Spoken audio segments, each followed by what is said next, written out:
Amém, irmãos. Vamos lá então. Vamos dar seguimento à série Jesus, Caminho, Verdade e Vida.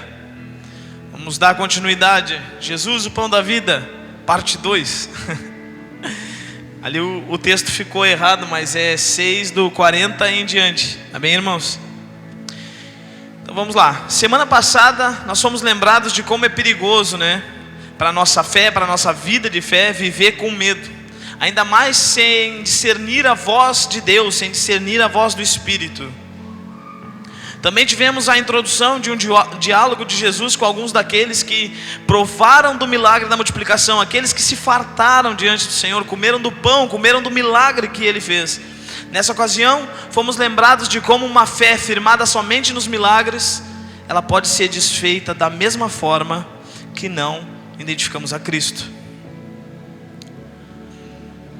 Se nós não identificarmos Cristo como o único elemento que sacia, que supre as nossas necessidades, as mais básicas, a fome, a sede, é muito perigoso, irmãos. Além disso, vimos que não podemos limitar o poder do Senhor. Afinal, Ele é aquele que se deu em nosso favor e detém todo o poder nas suas mãos. Esse fato só reforça que nós não temos o poder de impedir, e eu adorei isso aqui, de impedir, ou de escolher, ou de peneirar quem pode ter acesso a esse pão. Não cabe a nós, cabe ao Senhor. É tudo dele, irmãos.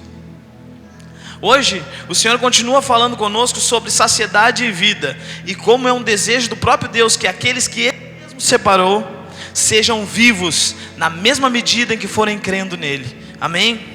Abra sua Bíblia aí, João 6. Verso 41 e 42. Está na mão aí no Data Show?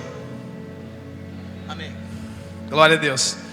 Com isso, os judeus começaram a criticar Jesus porque disseram: eu sou o pão que desceu do céu. E diziam: esse não é Jesus, o filho de José? Não conhecemos seu pai e sua mãe? Como ele pode dizer desci do céu? Como ele pode dizer, né? Eu já quero iniciar fazendo uma comparação, queridos, entre os homens que estavam ouvindo as palavras de Cristo e nós. Logo após Jesus derrubar o castelo de areia deles, aqueles homens acabam reagindo com sarcasmo e uma certa dureza. E assim vivemos quando somos frustrados pelo Senhor. Filhos mimados que não aceitam o propósito. Deixa eu falar algo para você, igreja. Deus também destrói sonhos. Derrubar o nosso sorvete também faz parte dos planos do Senhor. Deus também destrói sonhos. Agora cabe a nós decidirmos como vamos lidar quando o Senhor por algum motivo nos repreender. E vem de encontro com o que nós falávamos hoje à tarde lá na casa da diaconisa Lueci. A gente estava conversando sobre isso. Por que crente passa tanta necessidade, né? Passa tanto trabalho? Porque está no nosso DNA, gente. Sabe por quê? Porque o Senhor, Ele quer que nós tenhamos um caráter aprovado diante dEle. Ele só repreende aqueles que Ele ama. É diferente de situações onde nós nos colocamos, amém? Mas aquelas coisas que nós vemos que é espiritual, que vem realmente da parte do Senhor. Não para que venhamos parar, mas para que venhamos fortalecer a nossa fé. Amém? Por algum motivo nos repreender. Não sei se os irmãos, mas inclusive comigo foi assim. Quando por algum motivo fomos ou somos parados por Deus, começam as dúvidas sobre a sua veracidade, muitas vezes sobre a sua divindade. Hoje o culto foi aberto com uma palavra bem, acredito eu, pesada, né? Falando ali de fim dos tempos e tudo mais. Mas é uma verdade, irmãos. E a palavra diz, né, que nos últimos dias o amor iria se esfriar. Vocês conhecem melhor do que eu. Só que de tanto a gente repetir e conhecer e irmos a fundo do texto, a gente acaba lidando como se fosse uma coisa qualquer. Eu não sei vocês, irmãos, mas o grande dia, ele vai ser um grande evento, onde vai haver sim muita gritaria, muito pranto, muito ranger de dentes, para alguns muita alegria, mas haverá, irmãos. Então de maneira alguma nós podemos duvidar que o Senhor, Ele vai voltar para buscar a sua igreja. Isso aqui acho que é um consenso em todo aquele que crê em Jesus, amém? Agora, se é pós-tribulacionista, ou esqueci o outro, que crê que não é pós-tribulacionista, enfim, não interessa, mas um fato, ele irá buscar a sua igreja, nós estando preparados ou não, ele irá voltar. Como nós falamos alguns capítulos atrás, Cristo é uma convicção, e convicções não podem ser mutadas. As duras palavras de Jesus mexem com o ego daqueles que escutam, e às vezes não é agradável. Quem aqui quando era pequeno, e aí depois a gente vira pai e começa a fazer com os filhos, né? Era obrigado a tomar um remédio. Eu apanhava para tomar o xarope, gente. E hoje fico brabo quando o José faz fiasco para tomar o xarope, porque é amargo. Não tem um gosto saboroso, mas no fim das contas fazia bem. As palavras de Cristo são literalmente isso, amados. Palavras que por vezes são amargas, mas para o nosso interior faz bem. Cristãos verdadeiros não questionam a procedência divina de Jesus. E aqui nós estamos vivendo uma crise, irmãos. O tempo difícil para se conviver, para se viver como igreja, porque tudo é questionado. De tantos pensadores tentarem fazer mais pensadores, hoje nós temos um bando de gente que só questiona, não dá resposta para nada, e coloca dúvidas e mais dúvidas na cabeça das pessoas, sendo que o evangelho é muito mais simples do que parece ser. A maioria das pedras do nosso caminho somos nós mesmos que colocamos. As dúvidas sobre salvação, sobre caráter de Deus, somos nós mesmos que colocamos. O Senhor, Ele é muito claro. Se nós lermos a Bíblia com a ótica errada, nós podemos levar ela para qualquer lugar. Existe um filme, eu acho que eu já até citei essa situação, mas se eu não me engano é o livro de Eli, ou Eli, né? E aí tem o vilão, e eles estão atrás da Bíblia, né? Que é o livro de Eli, enfim. E um homem diz para esse vilão assim: você está matando gente por causa desse livro? Isso é só um livro. E esse vilão, olha só, é o mesmo pensamento de Satanás. Ele para e diz assim: isso não é só um livro, isso é uma arma apontada para cada coração. Quem domina esse livro domina tudo. Então, dependendo da forma que interpretarmos a Bíblia, nós podemos criar o nosso próprio evangelho. Podemos criar o nosso próprio estilo de vida, o nosso próprio jeito de congregar. É um sistema dentro de outro sistema, irmãos.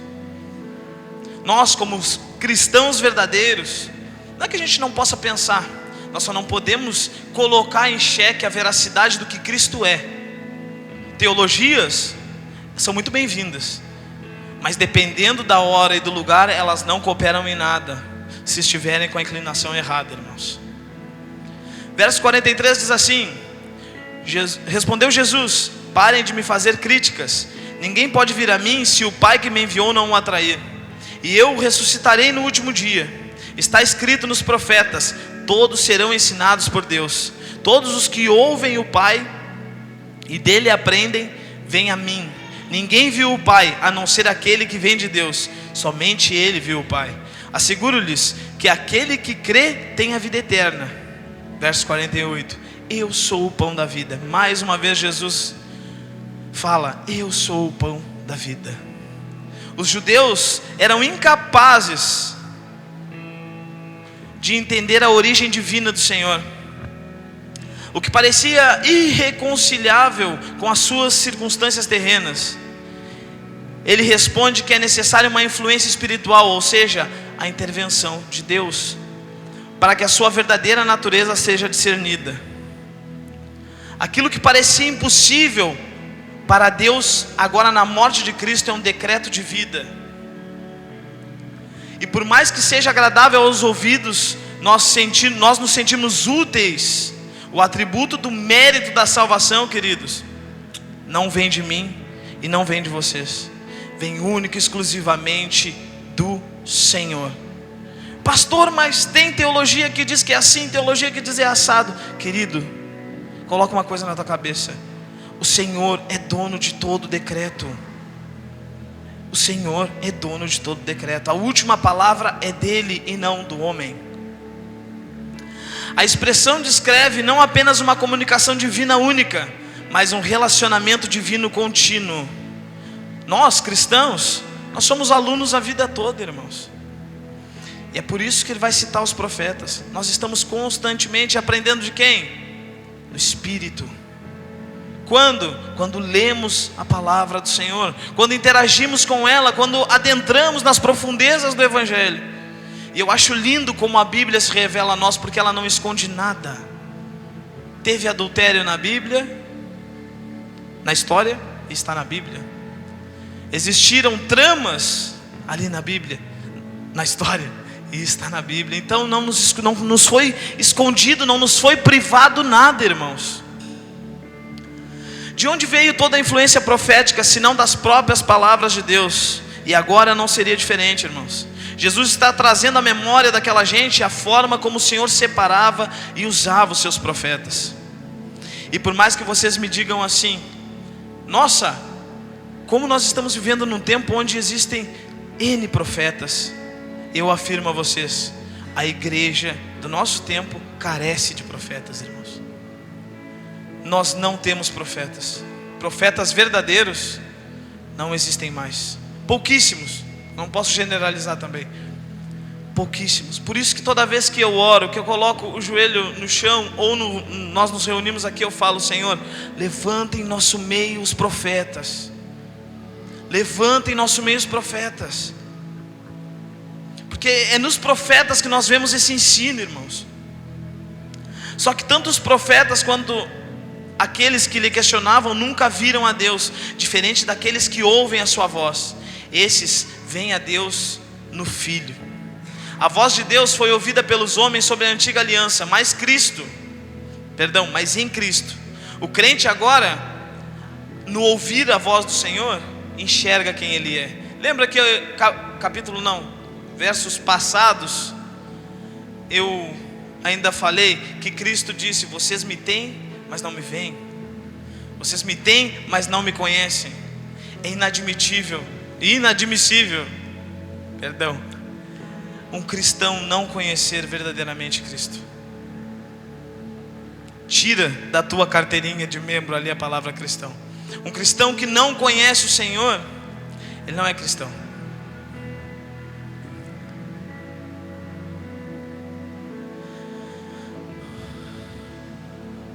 Vamos lá. Mas em Cristo o crente pode agora ver o Pai. Em parte, porque nós só vamos ver na plenitude quando Ele nos buscar. E futuramente verá Deus como Ele é. E quando isso vai acontecer, meus irmãos? Quando nós crermos. E crermos verdadeiramente. Não crer, não me entendam errado, mas não crer nas palavras do homem, sem uma iluminação correta. Não crer de uma forma qualquer. Nós precisamos crer com toda a intensidade, com todo o nosso coração, com toda a nossa vitalidade. O Senhor, irmãos, o Senhor nos exige tudo. Viver para o Evangelho, viver para Cristo nos exige tudo. Isso é crer, queridos. É crer que há salvação aonde a nossa capacidade humana já não enxerga. Há salvação para o mendigo, há salvação para o homossexual, como eu já falei aqui. Há salvação para a prostituta, há salvação para o adúltero, há salvação para o assassino. Isso é crer. Verso 49. Os seus antepassados comeram um maná no deserto, mas morreram. Todavia, aqui está o pão que desceu do céu, para que não morra quem dele comer. Eu sou o pão vivo que desceu do céu. Se alguém comer desse pão, viverá para sempre. E este pão é a minha carne, que eu darei pela vida do mundo. Essas palavras são uma citação do argumento dos judeus lá no verso 31. Semana passada nós vimos isso. O alimento celestial sobre a antiga aliança não pode evitar a morte. Lembra que nós falamos no GF? Porque é terreno, porque é físico, porque sacia a nossa fome física e não a fome espiritual. Não era o verdadeiro pão da vida, era algo que estava apontando para o verdadeiro pão da vida, que era Cristo, que é a eternidade. Por mais que seja maravilhoso, irmãos, o que Deus fez no passado, agora é hora de seguir em frente. Para nós a palavra é: existia um pão bom, mas algo para aquele tempo. Quando tu está falando isso, pastor, tu está te referindo ao quê? Quando a gente fala com saudosismo daquilo que a gente viveu na ignorância. Foi bom, era pão, mas era para aquele tempo. Agora o Senhor quer nos dar um pão melhor para esse tempo, irmãos, para essa ocasião. Um pão que não vai matar a nossa fome física somente, mas vai matar a nossa fome espiritual, a nossa fome e sede de Deus. Vai vir algo melhor, que não é passageiro, desde que haja conversão, amados. Por isso vemos muita gente ainda apegada ao passado, porque ainda está limitado ao que sacia de momento. Em uma forma branda, né? Aquilo que não é eterno. Agora, quero fazer um convite à igreja. Agarre a esperança do novo, irmãos. Porque isso que evangelho significa, é boa nova. O que diz em 2 Coríntios 5,17? Eu resumi aqui, se você quiser abrir aí na sua Bíblia, vai estar escrito não com essas palavras, mas vai dizer assim: quem está em Cristo, nova criatura é, e o que é velho agora é feito novo. Como que eu vou provar do melhor que Deus pode me dar, que é o corpo do seu Filho partido, e vou permanecer da mesma forma? Chega até a ser cansativo falar isso aqui, porque N vezes eu já preguei sobre isso, o pastor César já pregou sobre isso, mas nós carecemos de ouvir isso, irmãos, porque as nossas atitudes não apontam para Cristo. Desculpe generalizar, mas muitas vezes a nossa herança adâmica fala mais alto, irmãos, e vivemos cativos nos mesmos pecados, e ainda dizemos que cremos. Verso 52.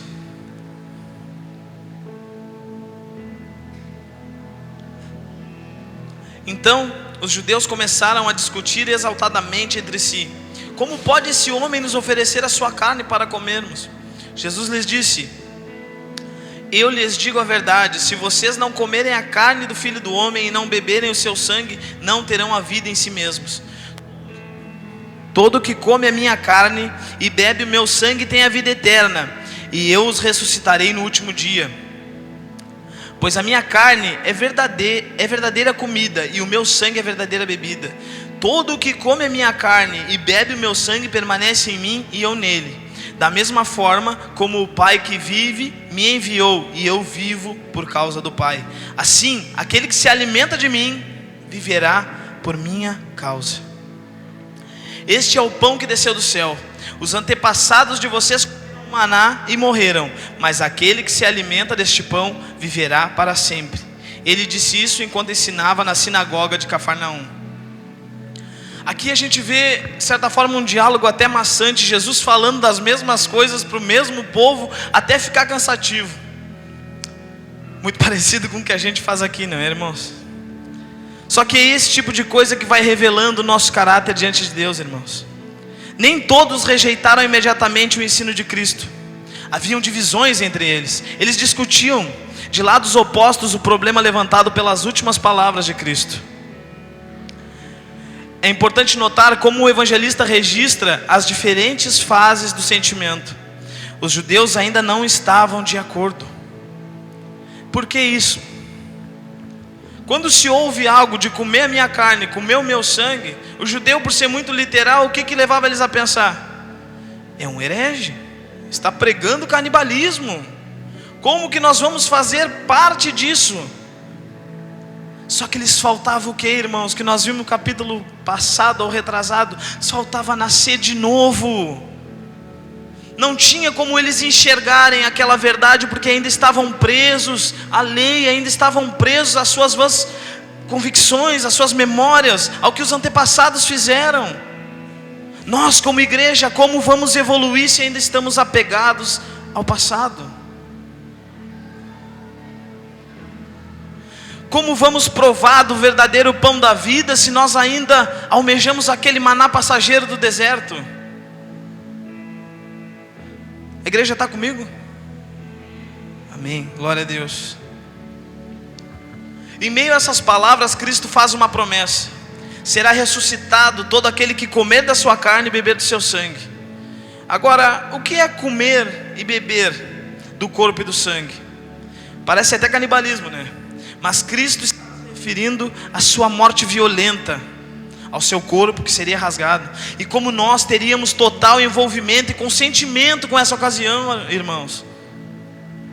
Amados, sabe o que me assusta? Se o que aconteceu com Cristo fosse nos tempos atuais, nós consentiríamos com a sua morte de novo, nós o assassinaríamos de novo. Na primeira oportunidade nós pregaríamos Cristo de novo. Ah, pastor, por que tu está dizendo isso? Porque é o que nós fazemos com as nossas atitudes. Nossa boca confessa: ah, tu és o meu Senhor, meu único Salvador, Senhor e Salvador. Mas as nossas atitudes fazem tudo diferente. Nossas atitudes recolocam o Senhor no madeiro. Nossos pecados. Por quê, pastor? Porque não há arrependimento, irmãos. Houveram grandes avivamentos, avivamentos poderosos, mas todo grande avivamento antes vinha um arrependimento em massa das pessoas. Uma tristeza no coração de se viver daquela forma, a ponto de: eu não aguento mais viver, Senhor, com esse pecado. Eu não aguento mais abrir os meus olhos de manhã sabendo que eu sou um pecador. E aqui eu vou ressaltar de novo aquilo que eu sempre digo, irmãos: eu não quero fazê-los ou me fazer um santa. Não é isso, irmãos. Deus me livre de fazer isso. Eu quero apresentar à igreja a ferramenta do arrependimento. Não há mal algum que dure para sempre, irmãos.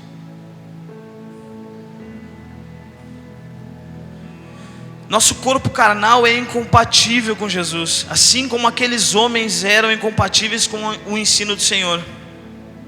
Por isso Jesus fala em novo nascimento. Mas para que haja libertação é necessário entendermos a nossa responsabilidade em tudo isso. Sabe, é como a ceia do Senhor. Comemos e bebemos celebrando a vida, mas com o pesar da sua terrível morte. O que nos une é que todos fazemos parte da trama para matar o Senhor. Você já parou para pensar? Nós nos reunimos aqui porque as nossas atitudes assassinaram um inocente. Embora fosse um plano divino, esse pensamento que eu acabei de compartilhar é a herança da nossa queda, irmãos. Aí você vai dizer assim: mas que cruel é esse Deus, pastor? E parece.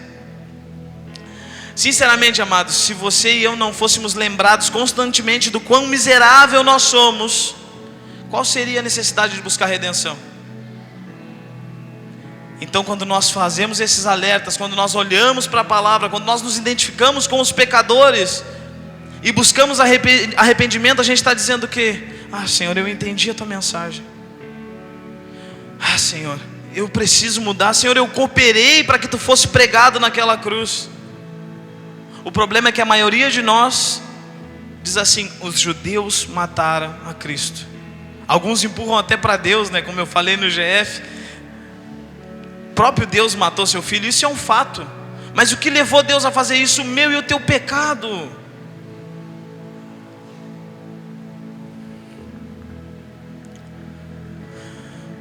Aleluia. Por isso há tantos conselhos na Bíblia para permanecer nele, pois só ele pode aliviar essa dor que é causada pelo pecado, amada igreja. O que para muitos é escândalo, para nós é vida, e uma via dolorosa, eu admito, mas cheio de vida. O que me empurra cada dia mais para perto do Senhor é lembrar o quanto eu cooperei para a morte dele. Não sei vocês, mas toda vez que eu olho para mim, vejo a minha carne suja, podre, eu me lembro: cara, as minhas atitudes mataram alguém que era inocente. E o mais louco é que quando nos alimentamos dele, mais iluminados nós somos. Por isso tanto incentivo à comunhão, à leitura da palavra, à oração, por vezes até beirando a chatice, por vezes até nos chamando de hipócritas, mas é necessário, irmãos. Prove na Bíblia que é diferente, e eu preparo uma mensagem despregando tudo isso. Não vou fazer que nem o pastor César lançar desafio, não é isso, mas vocês entenderam. Não tem como fugir do que é palavra de Deus, queridos. Eu acho que eu estou correndo demais, hein? Verso 60. Ao ouvirem isso, muitos dos seus discípulos disseram: dura é esta palavra, quem consegue ouvi-la? Sabendo em seu íntimo que os discípulos estavam se queixando do que ouviram, Jesus lhes disse: isso os escandaliza? Que acontecerá se vocês virem o Filho do Homem subir para onde estava antes? O Espírito dá vida, a carne não produz nada que se aproveite. As palavras que eu lhes disse são Espírito e vida. Contudo, há alguns de vocês que não creem. Pois Jesus sabia que desde o princípio quais deles não criam e quem iria trair. E prosseguiu: é por isso que eu lhes disse que ninguém pode vir a mim, a não ser que isto lhe seja dado pelo meu Pai. Tanto os discípulos quanto nós, irmãos, quando ouvimos isso, achamos um novo ensinamento sobre a vida, sobre esse pão, sobre essas coisas do céu, um fardo pesado demais para suportar. É demais para os nossos ouvidos, porque vai contra aquilo que a gente quer, porque é aquilo que a gente precisa ouvir. Coisas como estas são difíceis de aceitar. A ideia não é de obscuridade, mas de algo ofensivo. Exigia total submissão, autodoação e renúncia dos seus discípulos. Ele aponta claramente para a morte. E aqui ele não está falando da sua morte somente, mas da morte de todo aquele que assume o compromisso com o Evangelho. E o que é morrer ao assumir um compromisso com o Evangelho? É pagar preço? Não, irmãos, é o mínimo. É o mínimo. É enxergar Cristo aonde para os nossos olhos humanos não tem mais o que fazer. Logo em seguida Cristo fala que voltaria para o Pai, e querendo ou não, coloca uma dúvida naqueles que ouviam. E aqui temos um dos mais pesados ensinos para se pregar na igreja. Todos os lugares, igrejas, casas, ciclos de amizade, nem todos creem verdadeiramente. Enquanto os milagres estão rolando, a vontade exclusiva de cada um está sendo atendida, a fome física está sendo saciada, aí está tudo bem. Porém, quando há um confronto, para aquele que não crê se retirar é muito mais fácil, porque o confronto desgasta, correção gera muitas marcas, e são poucos que entendem isso, amados. Quantos de nós traem Cristo pelo simples fato de não crer? E aqui eu acredito que não crer é muito mais prejudicial do que crer errado, porque o errado pode ser corrigido, mas aquele que não tem centelha nenhuma no seu coração, não tem uma fagulha de nada no seu coração, cheio de nada está e cheio de nada permanece, vazio. Jesus vai dizer que esses são aqueles que o Pai não lhes deu. Sabe, é como aquela terra infértil que recebeu a semente do Evangelho, mas produziu espinhos no lugar de frutos. Já estou caminhando para o final, irmãos. Eu acho que eu corri para caramba, hein? Verso 66. Eu tenho que aprender a controlar a empolgação com o tempo. Daquela hora em diante, muitos dos discípulos voltaram atrás e deixaram de segui-lo. Jesus perguntou aos 12: vocês também não querem ir? Simão Pedro lhes respondeu: Senhor, para quem iremos? Tu tens as palavras de vida eterna. Nós cremos e sabemos que és santo de Deus. Então Jesus respondeu: não fui eu quem os escolhi, os 12? Todavia, um de vocês é um diabo. ele se referia a Judas, filho de Simão Iscariotes, que embora fosse um dos 12, mais tarde haveria de traí-lo. O murmúrio, a fofoquinha, a conversação resultou em separação. Essa separação foi em parte aberta e em parte secreta. Isso a gente vive na igreja, irmãos. Muitos são abertamente adeptos do evangelho do tanto faz, mas outros são enrustidos, que fala, estão escondidos. E por temer o confronto, se abstêm.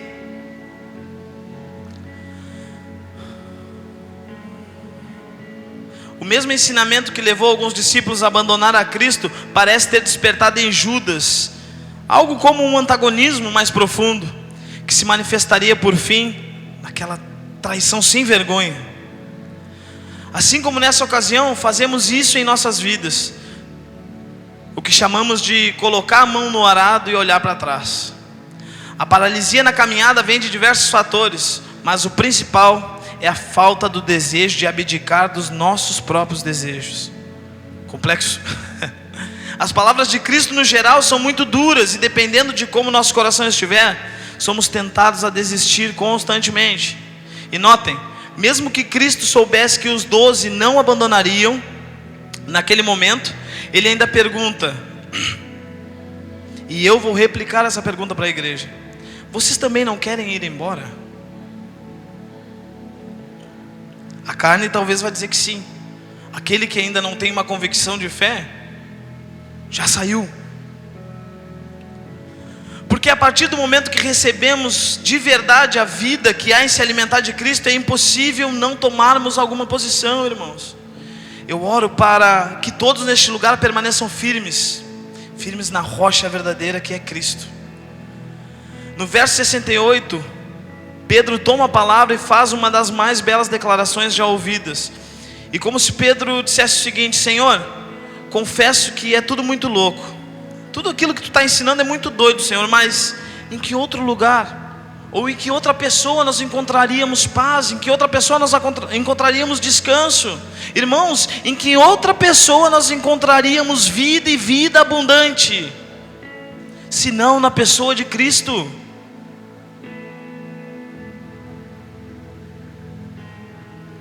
É impossível permanecer da mesma forma, queridos. Esse pão é eterno, ele não mofa, ele não apodrece, está à nossa disposição, amados. No verso 69 vem a cereja do bolo. Senhor, nós cremos e sabemos que é santo. A confissão aponta para o caráter interior, no qual os apóstolos encontraram a garantia da vida, com uma exceção: Judas. Quantos de nós ouvem as palavras de Cristo e não entendem como Pedro, assimilam como Judas? E aqui eu não vou chamar os irmãos de traidores, mas de rebeldes, medrosos. A resposta de Jesus é justamente se dirigindo a Judas como aquele que o entregaria ao Sinédrio. Embora fosse o plano divino, Judas teve as mesmas oportunidades que todos os outros 11. E aqui eu vou puxar o assado para nós, Todos aqui têm e tiveram as mesmas oportunidades. Todos aqui são e estão indesculpáveis perante o Senhor. Sabe o que quer dizer isso? Todos nós estamos responsabilizados no momento que nós ouvimos a palavra de Deus. Da mesma forma que aqueles homens, em alguns versos acima, ele abandonou o mestre, só que no seu coração. A traição, irmãos, não começou lá nas moedas de prata. A traição começou quando Judas não falou, quando foi chamado para fazer parte dos 12, que ele era um ladrão, que ele tinha um desejo de vingança no seu coração. Quando ele não confessou. Jesus podia ter intervido na situação, podia, mas iria contra a sua palavra, porque Judas não queria crer, não foi chamado para crer, não foi iluminado a crer. Aí você vai dizer assim: pastor, mas é um plano divino. Enfim, concordo, era um plano divino. Mas ele não pode dizer que não teve as mesmas oportunidades que os outros 11. Inclusive Pedro, que pecou semelhantemente, mas se arrependeu.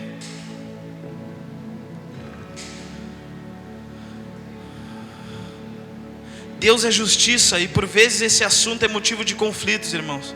Mas pare para pensar. Judas comeu do mesmo pão que os 11, mas o fato dele não crer o condenou. Não se permitam cair nesse engano, amados. Provar do pão não é comunhão. A peneira do evangelho começa quando há comunhão, porque é na comunhão com o Espírito que entendemos que só Deus pode revelar tamanha grandeza. É na comunhão com o Espírito, amados, que nós podemos visualizar a obra de Deus. E aqui eu já vou concluir.